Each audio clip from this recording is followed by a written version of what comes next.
There's been another shooting, mass shooting, this time in Minneapolis at an Annunciation private Catholic school.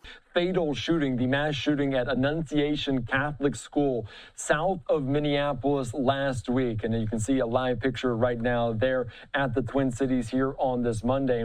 One Robert Westman, who has transitioned a few years ago to female status, now called Robin Westman, shot and killed two kids, I should say, inside a church and wounded 18 others. The church was locked. He stood outside with a variety of weapons and kept firing through the windows at the pews to kill small children, killed 2 and wounded 18. I would say it's another one of these tragic mass shootings, but I don't like the word tragic because tragedy, a good Greek word, does not denote culpability. It's not just tragic. These things just don't happen. They happen because of evil. And this young man, was evil. But here's what's really disturbing. In the reaction to this shooting, we got moral lectures and strictures from the mayor of Minneapolis, from the governor of Minneapolis, from the governor of California, and almost immediately they said, do not politicize this, and then they went and politicized it. They did that in 2 ways. One, they said it's verboten. You cannot talk about the transgender status of the shooter, and 2, this was only because of the easy accessibility of guns. Mr. Westman or Miss Westman acquired these guns legally, and therefore the law should be tightened. I don't know what we're going to do about that. There are over 400 million guns, and the left can't even distinguish between an automatic and semi-automatic rifle. If you have a .22 and it's a semi-automatic rifle and you painted it black and dressed it up, you could say that it was an assault weapon because it fired semi-automatically. But nonetheless, they won't have any discussion over transgenderism. This falls in the broader category of exempt DEI woke topics. But I think we should talk about it. This is the 4th or 5th incident, I don't even like the word incident, occurrence of transgendered shooters who are protected by authorities. I mean, I don't mean from their criminal acts, but after they are killed or after they commit suicide, the authorities and the public at large does not want to discuss the implications of the act. And so in the case of the Tennessee transgendered shooter, we were not given any information about her handbook or his manifesto, which expressed hatred toward Christianity and society at large, traditional society. In this case, Mr. Westman put his own hate-filled rants, including one that suggested that he was angry that he had transitioned to female status on the internet. It was quickly put down, but otherwise we wouldn't have known much about him. But there's another thing that DEI does that we don't really talk about. It exempts certain topics that before warranted free discussion. What do I mean now in this case?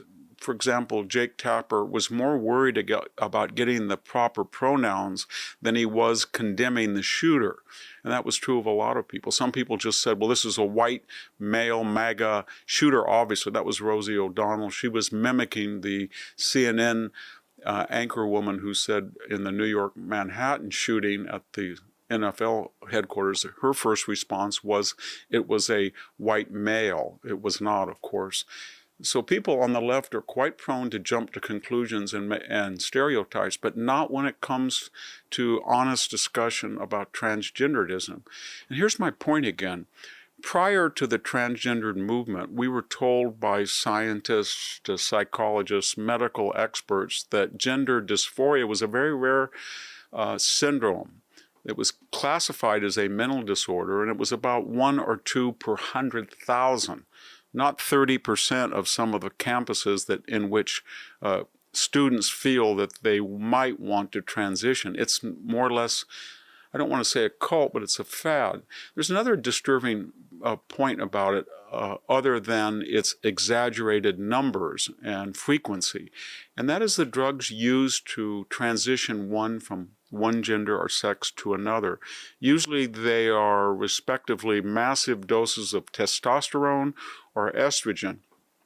I grew up with the left's warning about both of them. We were told that you have to be very careful about injecting testosterone, and we used kind of a patois about it. Roid rage was for steroids, but testosterone rage was another symptom. Every time a football player died or a weightlifter died, the media suggested that they had courted death by using massive doses of testosterone.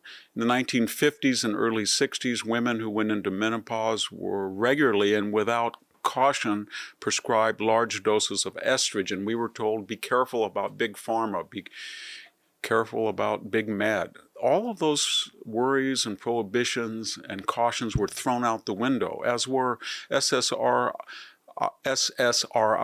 antidepressants. These were selective serotonin prohibitors. In other words, they altered the chemistry of the brain supposedly to correct mental disturbances, depression, bipolarity.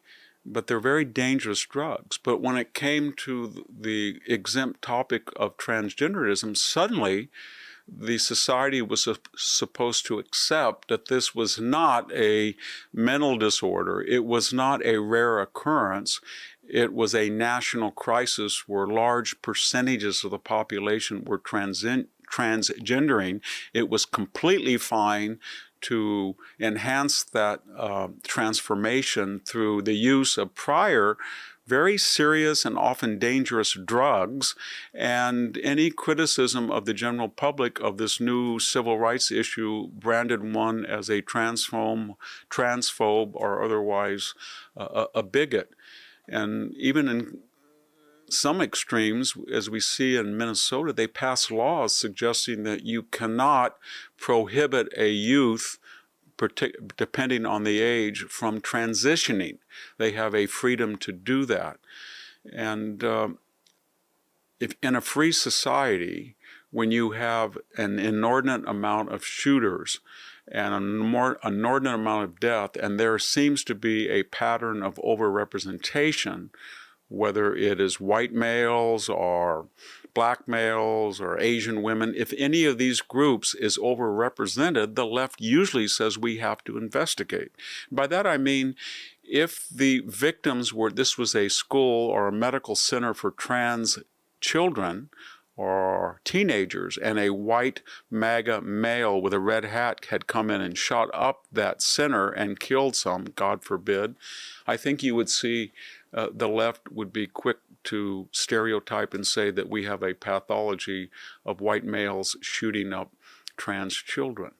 But we don't apply the same rules in opposite. And just to finish, that is one of the great problems with DEI, which I'd like to discuss at a later moment. But DEI gives exemptions, or I should say it censors legitimate controversies, discussions, disagreements about certain topics, race, ethnic background, and sexual orientation, transgenderism. I'm not talking about isms and ologies or bigotry. I'm just talking about normal questions of whether it is proper or not proper to apply particular rules or exemptions to particular groups. Until we have that discussion, I think we're going to be, as a society, completely unable to talk honestly and empirically about these mass shootings. The horrific attack at Annunciation Catholic School in Minneapolis was not just a tragic event, but an act of deliberate evil. Robin Westman targeted innocent children praying in a locked church, killing 2 and wounding 18. Yet, the aftermath reveals a troubling pattern: official silence on key aspects of the shooter's identity under political correctness, while blaming gun laws alone.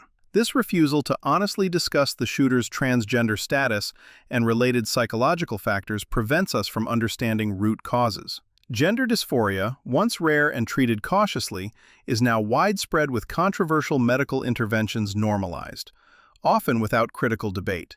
Meanwhile, media and authorities focus more on correct pronouns than condemning violence, deepening societal denial. Unless we restore open, honest dialogue about all contributing factors: mental health, gender identity, firearms access, and social policies. We risk repeated tragedies. True prevention demands removing ideological blinders and seeking facts, especially when vulnerable children's lives are at stake. If you value honest analysis and real conversations, make sure to subscribe. Hit the like button and share your thoughts in the comments. What did we miss and what should we tackle next? Your voice makes this community stronger. Let's keep pushing for the truth together.